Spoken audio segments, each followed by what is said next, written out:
right, welcome everybody to another episode of the Real Freedom Podcast, where we're talking about building time and financial freedom through different opportunities in real estate. And as we've seen from a lot of our past guests, they have a few different irons in the fire, different things that they're working on in the real estate space. We've actually seen a lot of people too that have done stuff in real estate, which gives them freedom to do things outside of real estate. But here, today's guest, we have Aziz Shabazz.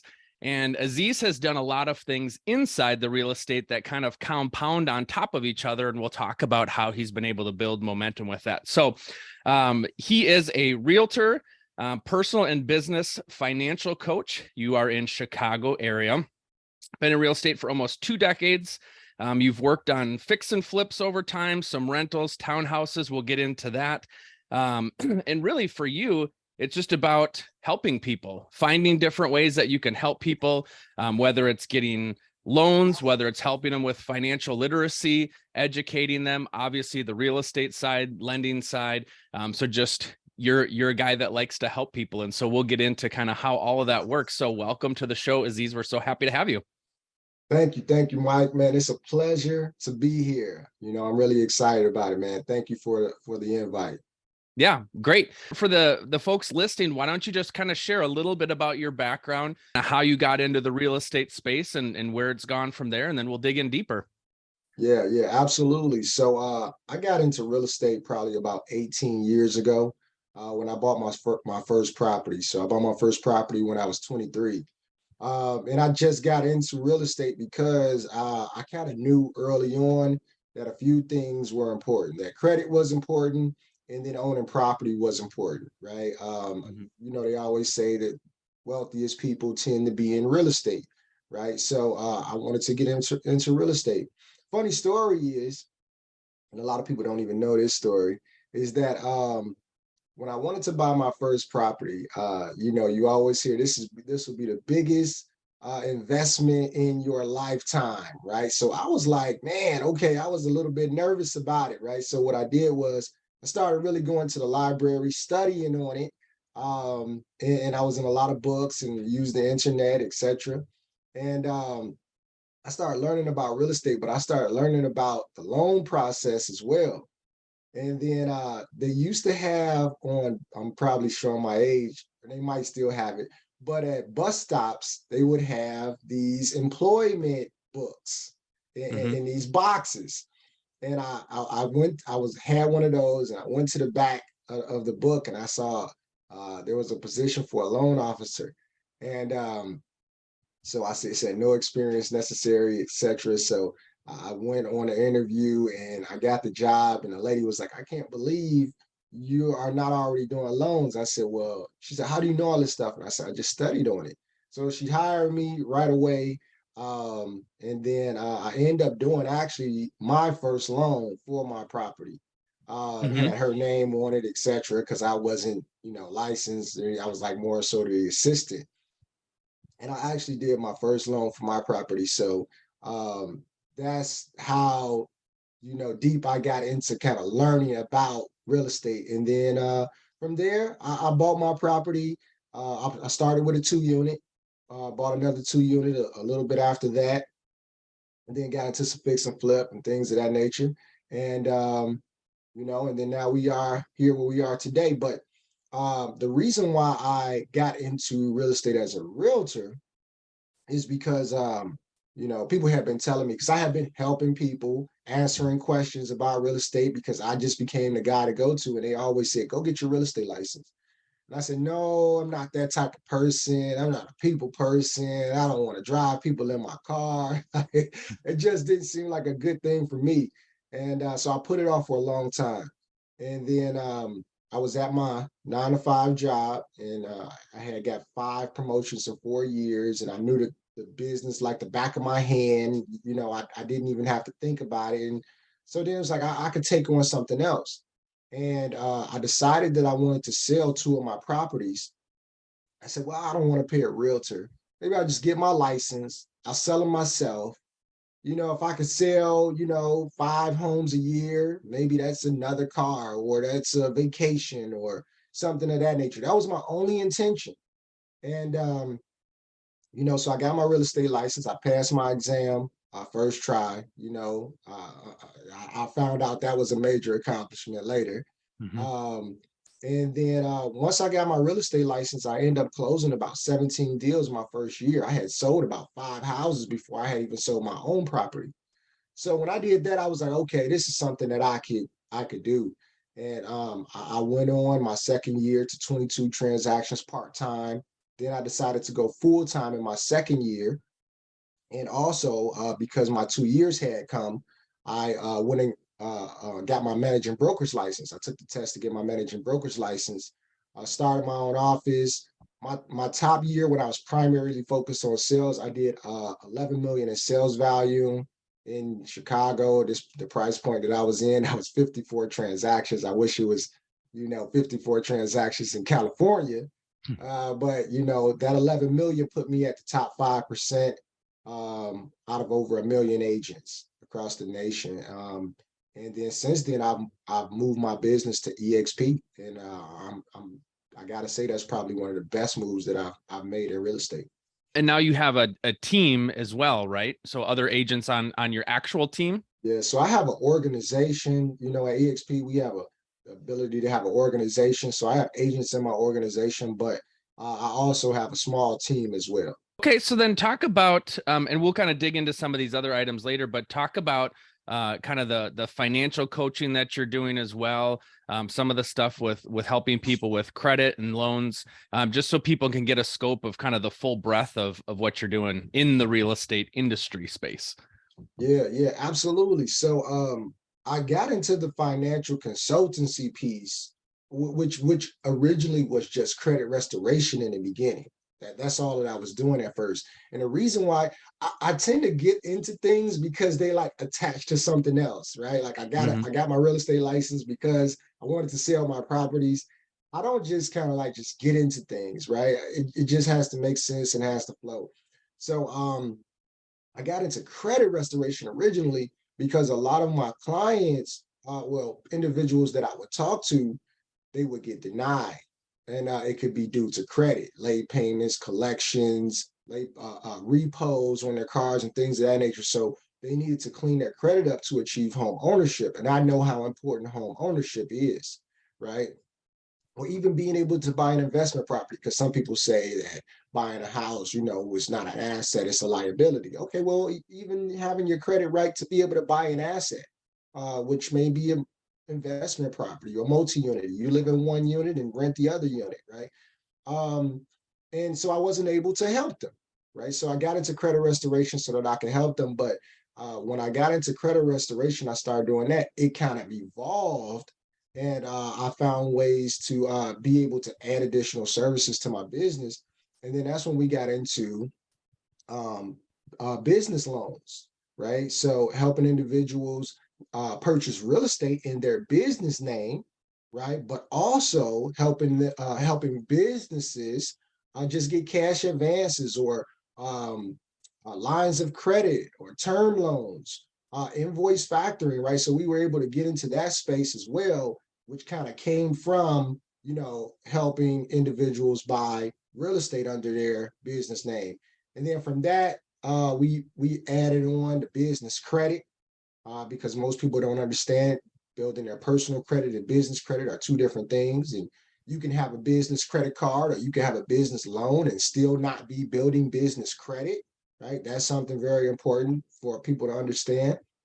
And they just all tied together, right? And so we've been rocking and rolling in that space and helping as many people as we can. Yeah, it's amazing to hear, just thinking about how one piece led to another, and then you wake up and you cover such a wide array of services to be able to help people. And the cool thing is you understand how these things are tied together and how you can help people. And then what that does is that just opens up a lot of doors for you in the future, so you can decide, which area are you going to drop in and spend your time on. And if not, you can find other people to help you, other people to help build those areas of the businesses and grow those areas of the businesses, because you understand how all these things are tied together. And so, me being in real estate, I know a little bit about the loan process, but not nearly to the extent that you do. And so now you can really kind of stack the deck, having all these different areas that you're helping people. And so that's fantastic. Yeah. And the primary, when you say where I primarily spend my time, I'm primarily spending my time as a real estate agent, right? Talking with buyers, sellers, and helping my team to grow in real estate, because everything kind of like that's the head of the dragon, right? Mm-hmm. Everything flows from that, right? Because either an individual wants to purchase a home in their personal name or in their business name, or they need credit restoration because they can't purchase. It all kind of flows from that. And then those same individuals that likely want to purchase property may want to start a business at some point, because we even help them, when it comes to building business credit, we even help them establish their LLC from the very beginning, right? So um, those same individuals, usually if they don't already have a business, they have ambitions to have a business, and we can help them there. Or they want to buy they say, hey, I just bought this property, but I'm going to want to buy another property maybe in a year, 2 years. And I say, well, if you're going to buy that property, why don't you start building business credit and buy that property in your business name, versus buying it in your personal name and personal social security number, buy it under your EIN number, right? Mm-hmm. So it's just about doing things systematically in the right way. Of course, yes, we can go to a lender and buy an investment property under our personal name, put 20% down. Well, wouldn't it be better to buy it under your business name, and then you have that liability protection, and then some tax advantages as well? Yeah, I love, us running an investor focused real estate team. I love helping people see how the real estate purchase can be such a big asset for them. I remember as we were kind of making a transition from residential into the investor side, we had a gal who was looking to sell her townhouse because she wanted to buy a house. And so the agent that was on my team working with her, he said, hey, what have you ever thought about renting it out and then seeing if you qualify to still go buy another property? And so she had some discussions, and that's ultimately what she decided to do. And so, as a residential real estate agent, you might think like, oh, that cost me a sale because they didn't sell their house. But think about the wealth that she's going to be able to build by owning that. She might buy 2, 3, 5, 6 more properties in the future because you helped her see the future path. And kind of similarly for you, you're helping people see that investment path, but you're also helping them get the loan, fix their credit to get the loan, and kind of, put all those eggs into that basket. So yeah, I see what you're saying about kind of the real estate agent side is the head of the dragon, and everything else kind of flows into that and through that. Absolutely. Yeah, and we're going to be adding on. I kind of mentioned this before we jumped on the call. We're going to be adding on the ability to help those first-time home buyers with home loans as well. So that's another piece that's coming. And it's these multiple streams of income for individuals that are looking at this call, like from the entrepreneurial side. It's the multiple streams of income, but they all flow into one. It's not like it's taking an immense amount of energy, to add these services to my business or to your business, because it all flows into one. So I have a real estate team, I have a financial coaching team, and we're going to have a home loan team that we're rolling out right now. I have some loan officers that are already in my organization as well, for personal home loans as well. And individuals can, contact me as well if they want to add these services to their business. Let's talk about building the real estate team a little bit. So, you were a solo agent, you had been part-time, kind of gone into full-time. There's a lot of people in that space where they're like, I'm a solo agent right now. I've had some success. I don't really know what the next step is, and I don't really know what I want to do. Some people feel like starting a team just brings in a whole new can of worms they don't want to deal with. They like just being by themselves. Some people like kind of the leverage that a team can provide. What was that thought process for you as you started that process of starting your team? Yeah, so you know what? It's not a cookie cutter thing, right? Because your team actually, and I didn't even realize this at first, but your team, can be structured any way that you choose to structure your team, Mm-hmm. right? And I know a lot of people don't know that, but originally, I got into being a managing broker, right? I said if I wasn't going to be a managing broker, then I would start a team. But I got into being a managing broker, and then, like I said, I moved my business over to EXP. Um, but primarily, I'm focusing on building the organization within EXP, right? But I do treat it like a team. Mm-hmm. Okay. So but when you talk about the team per se, my team, right? The branded team, the heavy hitters, right? Team, um, that I really structure that team for brand new agents that are coming in, that I'm Mm-hmm. mentoring and I'm coaching, Yep. right? I really structure that for them. Okay. Now, will it potentially grow? It seems like it might, because I have individuals coming to me like, "Hey, Aziz, I want to, kind of be a part of the team. I want to see what the team offers, etc." But really, I was doing that for brand new agents because I was mentoring them, and then it's just easier to keep tabs, transactions, etc. Right? Mm-hmm. So that's where my team has primarily been focused. But can we expand the team? Yeah, absolutely. And when it comes to growing a team or building a team, it's basically it's based around value. Mm-hmm. What type of value can you offer to the individuals that's on that team? Can you offer an environment that's conducive to growth? Are you bringing your knowledge? Training individuals to get to a point where they need to be. That might be a reason why they join a team. Are you providing leads for the team, right? So that they don't have to go out there and fish and hunt so much for themselves. What's the value that you're going to bring to that team, to make them want to operate with you? And all of it plays a part, but a lot of it is going to be the value that you bring in your knowledge, to get them to a level where they want to be.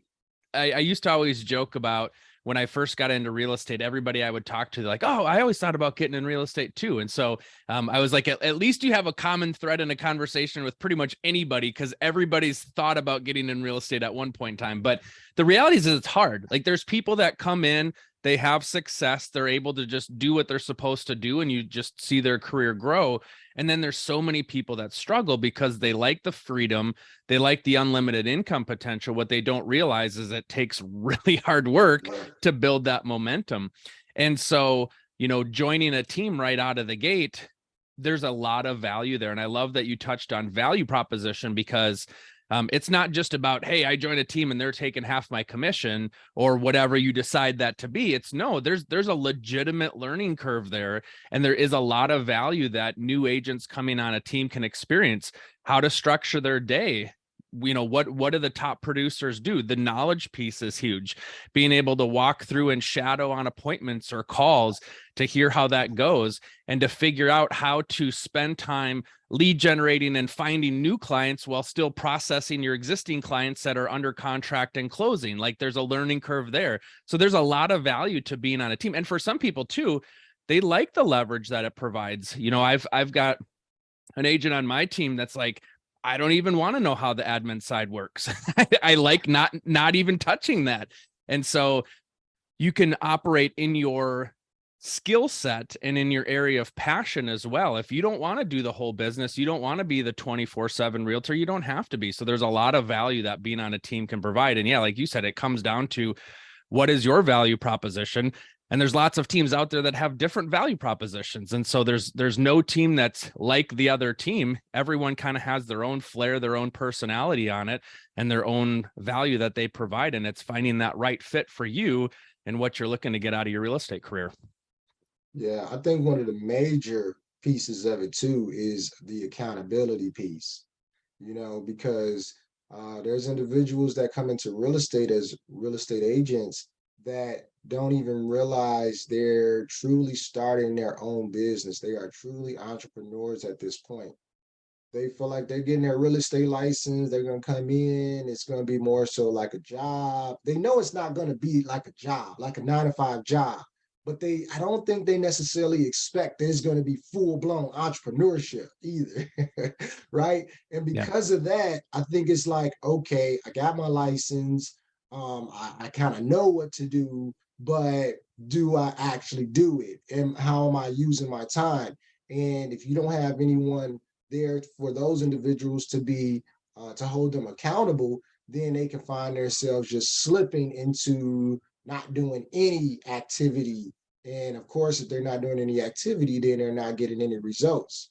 Yep. So that accountability factor, if you join the right team, is going to be major as well for individuals, because it's definitely not a 9 to 5 job. You have to be, if you don't need the accountability, is because you are a self-starter, you are a self-motivator, and you're like, hey, I can go get this job done by myself, right? You have those individuals, but a lot of individuals, they need, and it's okay, right? It's okay that they need some guidance, they need a push, and they need some accountability. Yeah, that is a hard thing because as a solo agent, you could do anything you want. You could decide I'm gonna, today's a cold day outside when we're filming this. I could go watch a movie right now, or I could go play video games, and nobody's gonna tell you no, you can't do that because you don't have a boss telling you can't do that. And so that's the challenge of holding yourself accountable. I have this office down here. It's out of my house, and yet at the same time, I have this mental piece where it's kind of like I'm clocking in at a certain time every day, and I'm here. I do have the luxury, of going to see my kids if I, for lunch or something like that. But at the same time, this is still my job. And so even though I don't have anybody telling me what I can and can't do, I have to hold myself accountable to that. So yeah, the team accountability can be really, really helpful for people getting started too. And even later in life too. We all fall into traps of not being as accountable as we should. So Absolutely. Yep. yeah. Absolutely. So real quick then, you had kind of talked about your investment journey. So I'd love to hear just a little bit more about how that grew for you, and really the mindset behind it. So many people want to invest in real estate and they stay on the sidelines because I'm not ready yet. I don't know the right property. I don't know the perfect thing. And they're just waiting for the perfect thing to come along for them to move forward. So I'd love to kind of hear how you decided to just make that leap and how that grew for you, and kind of the benefit that paid off for those that haven't yet gotten into the investing side. Yeah, absolutely. So, the first decision to get into real estate, the first property that I purchased, that was a no-brainer, right? Because I had, the option to continue to pay rent, or I had the option to buy a property. And I didn't really like paying rent. So I was like, you know what? Let me buy a 2 unit property, and I'm going to live in one unit, and then I'm going to rent the other unit, because I'm trying at that point to cut the cost of living, right? If I can, a penny saved is a penny earned. So I mean, it didn't cover the entire mortgage, from one unit, but I wasn't paying very much out of pocket. Mm-hmm. After that, I mean, it covered majority of it. So I wasn't coming very much out of pocket just to live, right? And then the other thing that I did was, the one thing that I did do was I found a property that had a good size in height in the basement, Mm-hmm. right? Because I wanted to turn that into a living space. I say at some point I'll turn this into a living space, storage space, record. I'll do something with it, right? To maximize that potential, because I could look at it like, hey, I could buy a whole nother property, or I could just, fix this area down here and then leverage it. Mm-hmm. So I did that as well. That was just my first property. Like, that right there set the tone. Mm-hmm. That one move right there set the tone. Okay. And then I went and then I bought another property, and the plan was to do the same thing with the basement, but I never ended up doing that. Then Mm-hmm. I ended up selling it.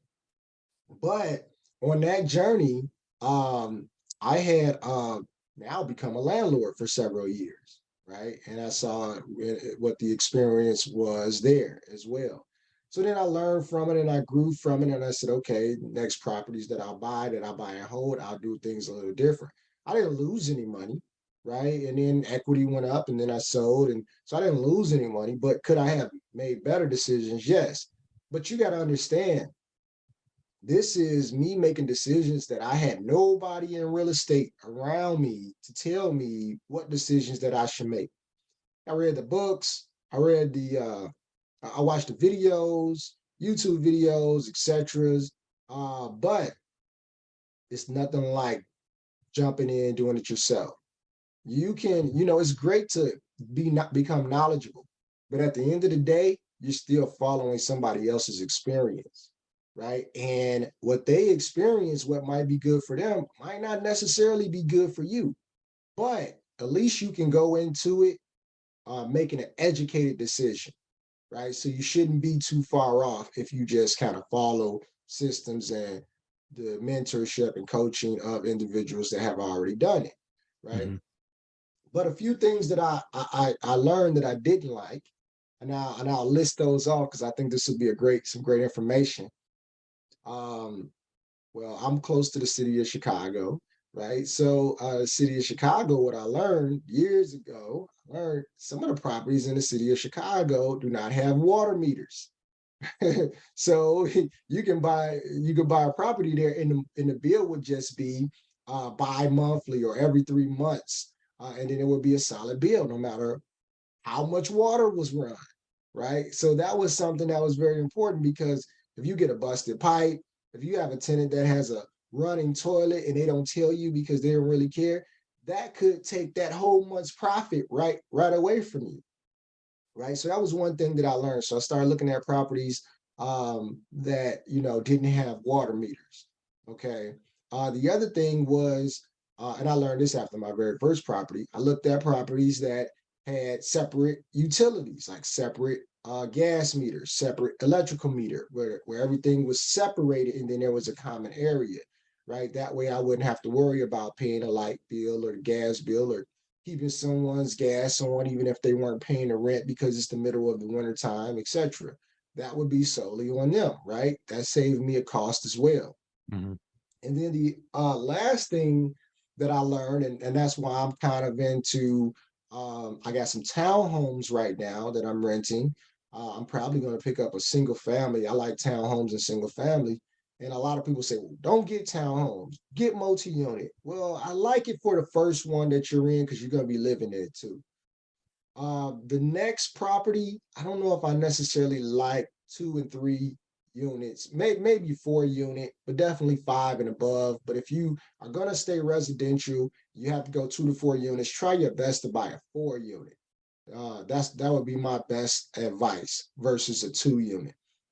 And the reason being is what I saw was that there's a lot of turnover because typically when someone rents an apartment, unless you're doing long-term leases, right? But when they rent an apartment, it's really just a pit stop. They're not really planning on staying too long. You might get a good run for some tenants, but the majority of tenants that I experienced in the area that I was renting in, it was a pit stop, right? So there was turnover, or then they didn't pay the rent, and then you had downtime, and then you lose money, and then you go through evictions, etc. Right? So one time, and I didn't even come to this conclusion on my own. I came to this conclusion just by being around real estate. One time I'm out showing houses, single family homes to an investor. Okay. And I'm like, why does this guy, this years ago, why does this guy want to buy single family homes? So he said, well, it's just, it's cheaper. It's something that I can maintain. I just want to try single families. I said, okay, if that's what you want to do, it's fine. He didn't even realize what he was doing, what he knew he was doing, what he was gonna get, right? So when I started showing these single family homes, they were typically occupied and there were renters in them, right? And I would start talking to the individuals that were there.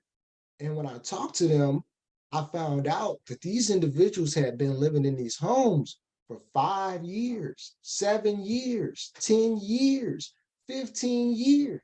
They took care of all the utilities, cut the grass. Sometimes they would even do repairs to the place, because they felt like that was their home at that point because it was a house.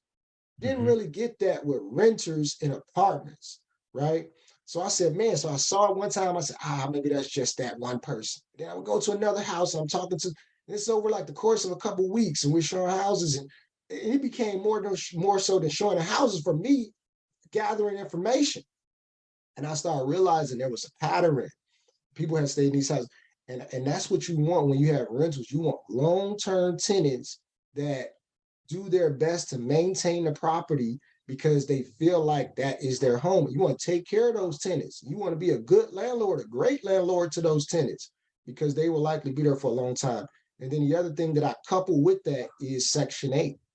I do Section 8 on my properties. I allow Section 8 on my properties because even when this pandemic hit and landlords were not getting paid, Section 8 landlords were still getting paid, right? So people who have a bad stigma around individuals that have Section 8, and I've heard like, oh, they're going to tear your property up, they're not good tenants. And well, you got to interview your tenants that are Section 8 just like you would anyone else. Don't just take the first person that's Section 8 because they're coming with the papers and you say, oh, it's going to be like guaranteed money. Well, still interview them as if you would interview anyone else. So I've had some pretty good success with my Section 8 tenants, and I take care of my tenants as well so that I make sure that they're happy. So yeah. I mean, that's what I love about real estate is there's a whole ocean of opportunity. What some people enjoy doing, others don't. And, being on an investor focused team, yeah, there's some people that are like, Section 8, I don't really know. And some people are like, I love it. I've had a great experience. Some people, want townhomes. Some people say no. Some people want single family homes. Some people say no. Some people want certain areas or neighborhoods. Other people say no. So that's the beauty is everybody has their own goals, what they're trying to accomplish and how that works and their own preferences. And it's just an ocean of opportunity, and you can carve out your niche, and there's plenty of room for everybody. It's an abundance mentality here. And what I want to add is, because I know somebody's going to be watching this and they might take my advice and they say, start going that lane, and they might start researching it. Well, I found townhomes that did not have associations. They used to be in associations, but they're not in associations. So I don't have to pay monthly or annual dues on it, and the taxes are low, right? So the properties, and I buy cheap properties, right, as well. I look for cheap properties that are in good condition, right? And then sometimes it's a needle in a haystack, and sometimes you have to be patient with it, right? Mm-hmm. But you just have to be prepared, have your credit right, have your money right. So when that time comes, you can strike on the opportunity.